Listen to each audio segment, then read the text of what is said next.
Myself, Shree Balaji, Assistant Professor in the Department of Management Studies, Bharat Institute of Higher Education and Research.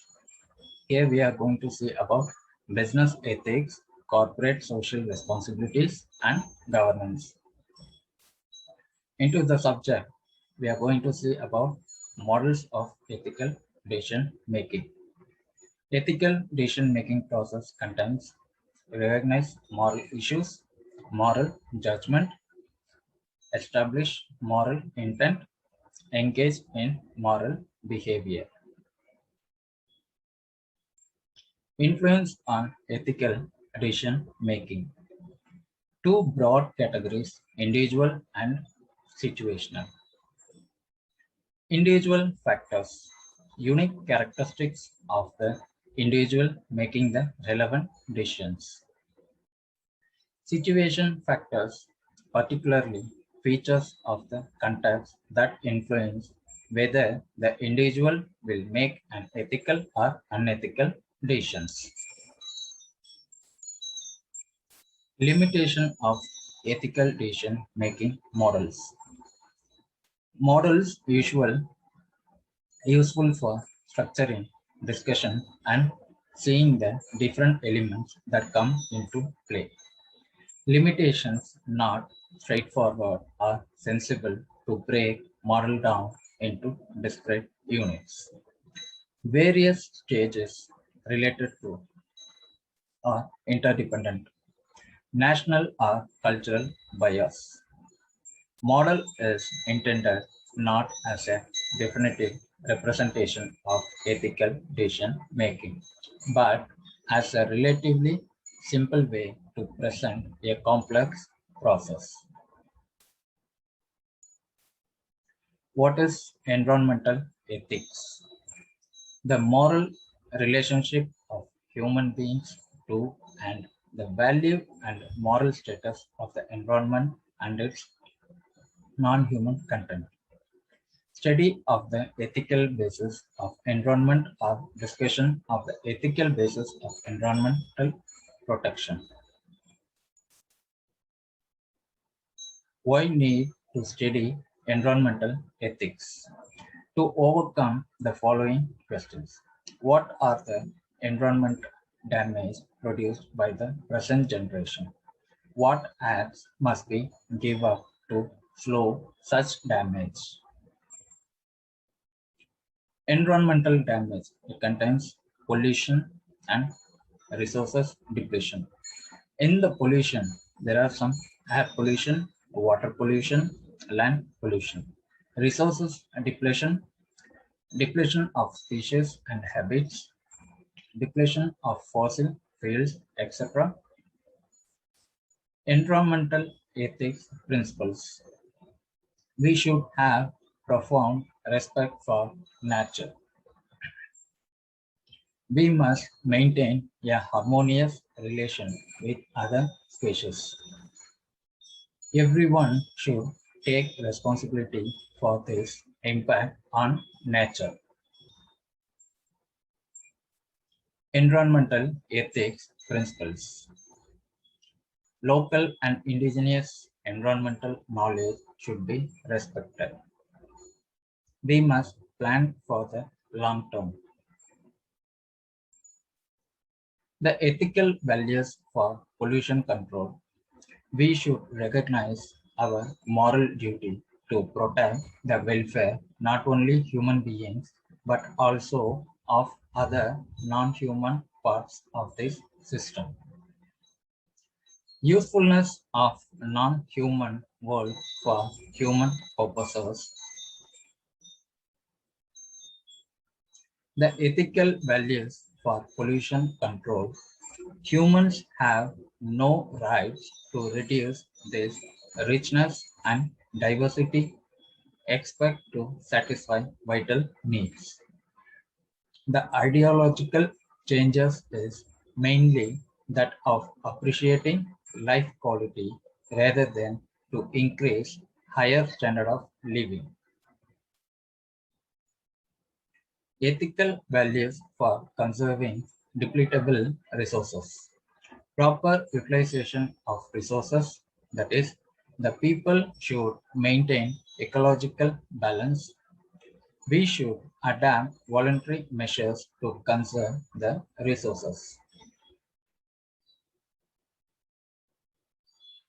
Ethical values for conserving depletable resources. If we are to preserve enough scarce resources so that future generations can maintain their quality of life at a satisfactory level. Man has moral responsibility towards nature. We know that we can cause permanent damage to natural landscapes, resources, and ecosystems. We know that we can cause them. We know that how we can prevent or remedy them.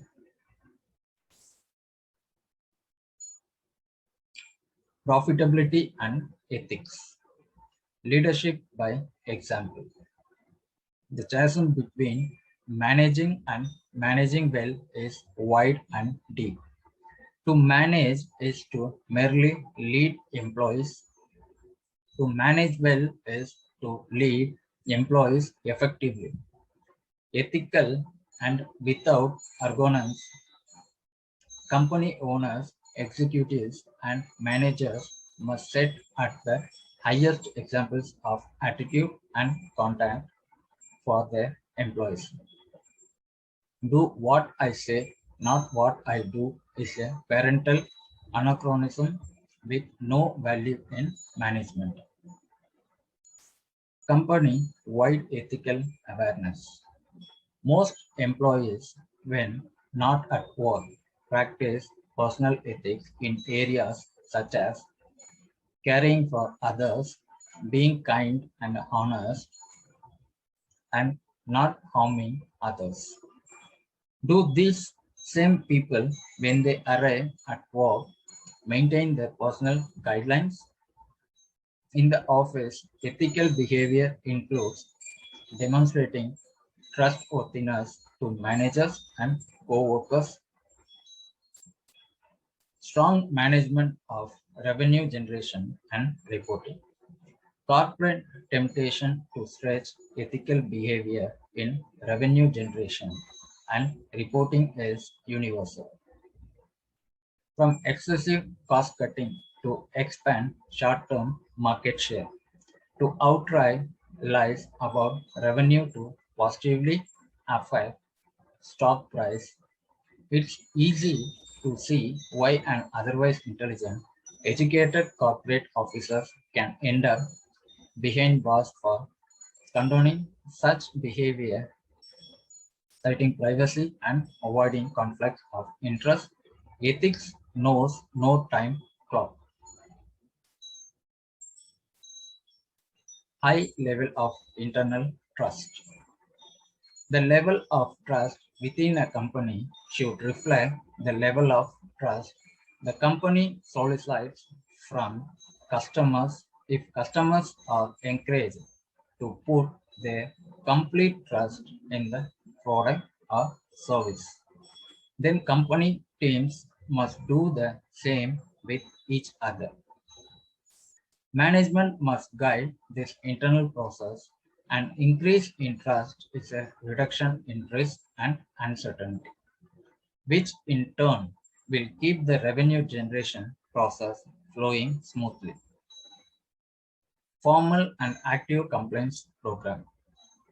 Ethical profitability is far more than merely operating within the boundaries of the law. Legal compliance limits unethical behavior, but it does not define ethical behavior. An organization ethics doctrine does have legal benefits. Properly written, published, and disseminated ethical codes will reduce corporate risk. If an employee creates a criminal or civil problem because of poor ethical behavior. Objectives of FERA Act. FERA was enacted in September 1973 and it came in force from January 1, 1974. It was amended by the Foreign Exchange Regulation Amendment Act 1993 and later in 2000 was replaced by FEMA. FERA applied to all citizens of India all over India. The idea was to regulate the foreign payments, regulate the dealings in foreign exchange and securities, and conservation of foreign exchange of the nation.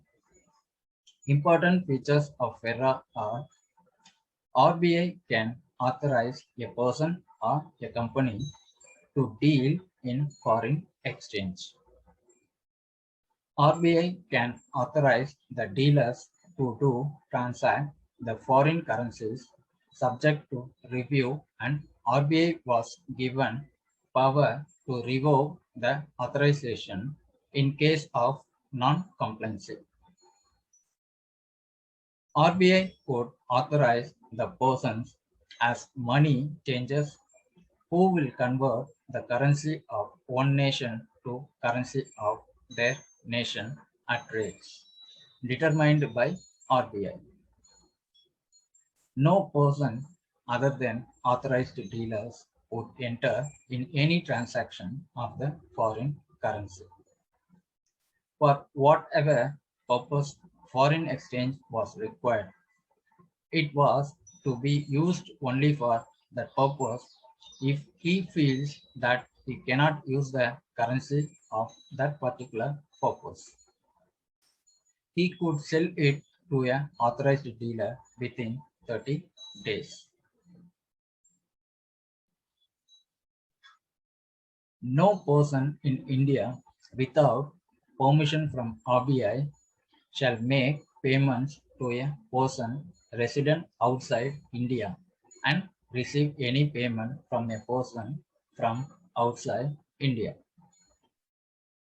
No person shall withdraw, issues or negotiate any bills of exchange in which a right to receive payment outside India is created.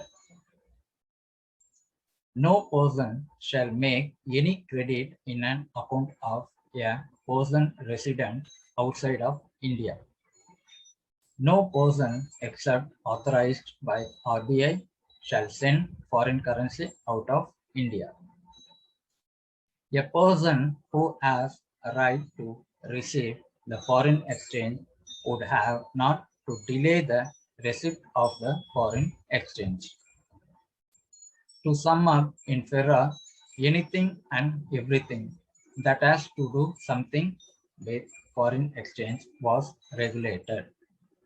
The experts call it Draconian Act, which hindered the growth and modernization of Indian industries.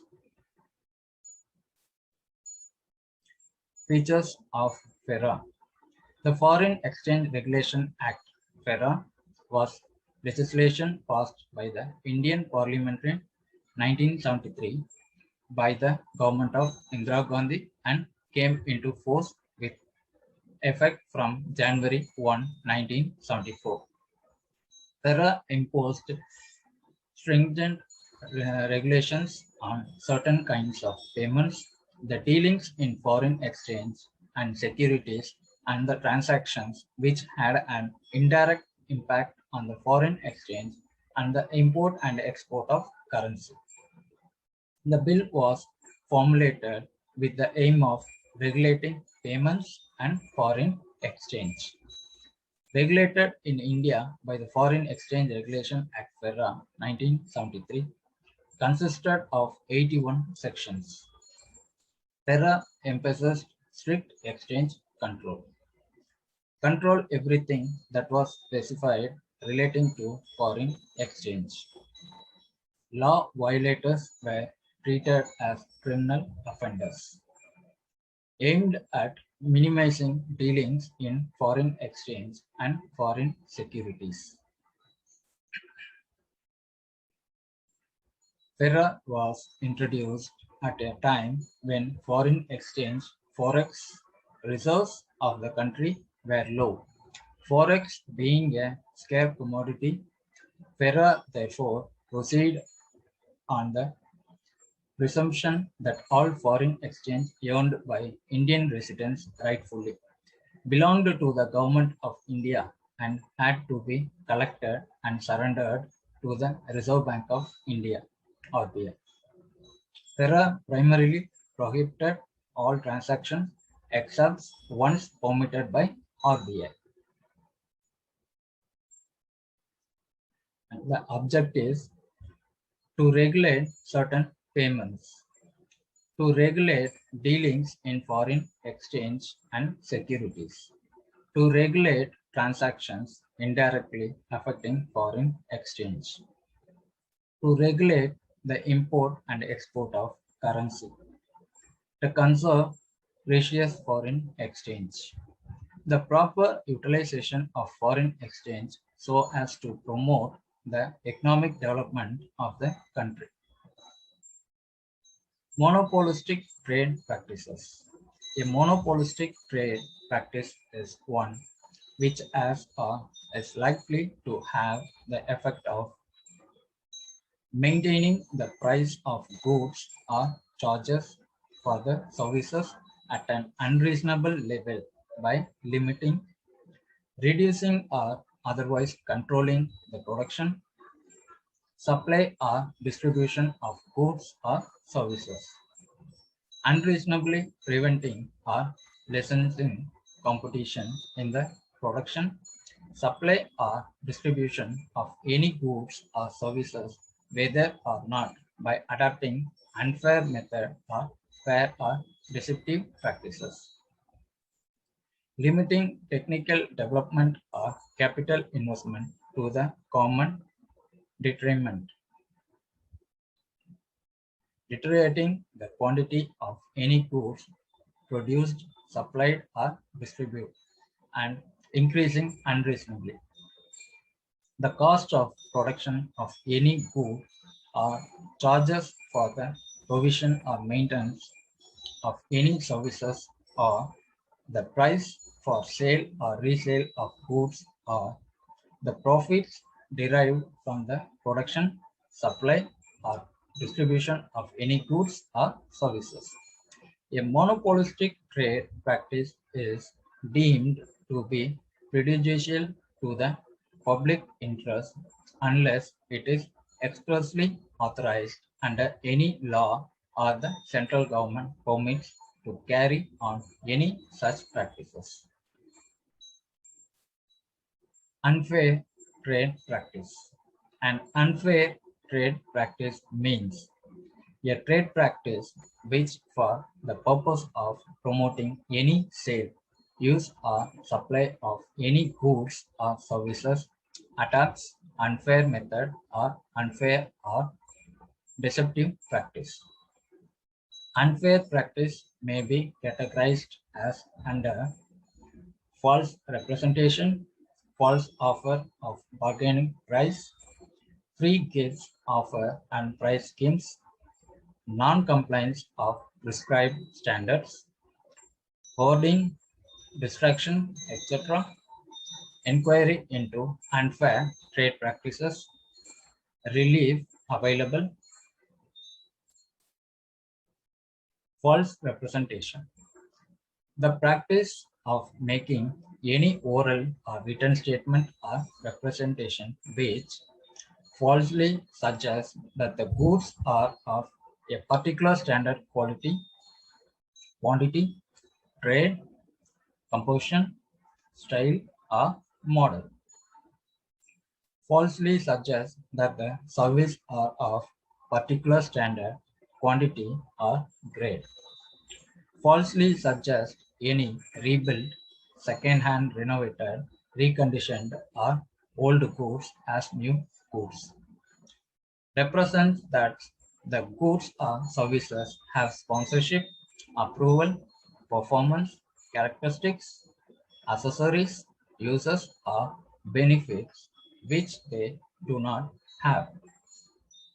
Represents that the seller or the supplier has a sponsorship or approval or affiliation which he does not have, makes a false or misleading presentation concerning the need for or the usefulness of any goods or services, gives any warranty or guarantee of the performance, efficacy or length of life of the goods that is not based on an adequate or proper test, makes to the public a representation in the form that purports to be a warranty or guarantee of the goods or services, a promise to replace, maintain, or repair the goods until it has achieved a specific result. If such representation is materially misleading or there is no reasonable prospect that such warranty, guarantee, or promise will be fulfilled, materially mislead about the prices at which such goods or services are available in the market, or gives false or misleading facts disparaging the goods, services, or trade of another person. False offer of bargain price, where an advertisement is published in a newspaper or otherwise, whereby goods or services are offered at a bargain price when in fact there is no intention that the same may be offered at the price for a reasonable period or reasonable quantity. It shall amount to an unfair trade practice. The bargain price for this purpose means the price stated in the advertisement in such manner as suggests that it is lesser than the ordinary price, or the price which any person coming across the advertisement would believe to be better than the price at which such goods are ordinarily sold. Free gifts, offer, and price schemes.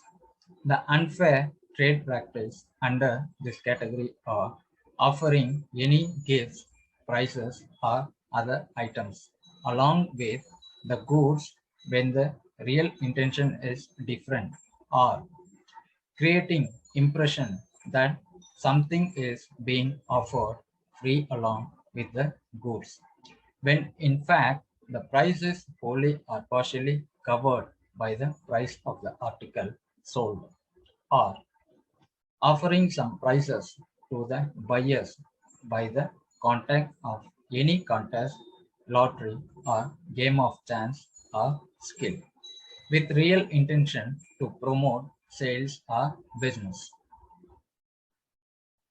Non-compliance of prescribed standards. Any sale or supply of goods for use by consumers, knowing or having reason to believe that the goods do not comply with the standards prescribed by some competent authority in relation to their performance, composition, contents, designs, constructions, finishing or packing as are necessary to prevent or reduce the risk of injury to the person using such goods shall amount to an unfair trade practices. Whoring, distraction, etc.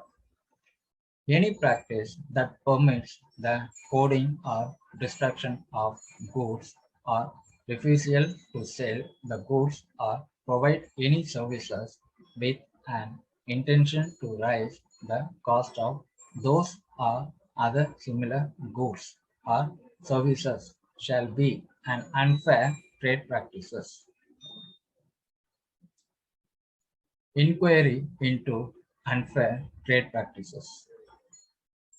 The Commission may inquire into any unfair trade practice upon receiving a complaint from any trade association, consumer, or a registered consumer association, or upon reference made to it by the central government or state government, upon an application to it by the Director General, or upon its own knowledge or information. Relief available after making an inquiry into the unfair trade practice. If the Commission is of the opinion that the practice is prejudicial to the public interest or to the interest of any consumer, it may direct that the practice shall be discontinued or shall not be repeated. The agreement relating thereto shall be void in respect of such unfair trade practice or shall stand modified. Any information, statement, or advertisement relating to such unfair trade practice shall be disclosed, issued, or published as may be specified. The Commission may permit the party to carry on any trade practice to take steps to ensure that it is no longer prejudicial to the public interest or to the interest of the, the consumer.